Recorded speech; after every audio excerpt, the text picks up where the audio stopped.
Instagram Stories archive not working. All right, so follow these steps to troubleshoot the issue effectively. A weak or unstable connection can prevent your archive from loading. Ensure you have a strong Wi Fi or cellular signal.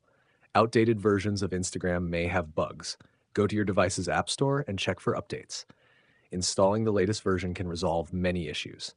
Navigate to your profile, tap the menu icon, select Settings, then Privacy, and finally Story. Make sure Save to Archive is enabled. If it's already on, toggle it off and then back on. On Android, go to Settings, Apps, Instagram, Storage, and clear the cache. For iPhone users, consider offloading the app and reinstalling it. If problems persist, uninstall the app and then reinstall it from your App Store. To find your archived stories, go to your profile, tap the menu, select your activity, then Archived, and choose Stories Archive. By following these steps, you should be able to restore access to your Instagram Stories archive. If this video helped you, give it a thumbs up, and please consider subscribing to my channel. Thank you so much for watching.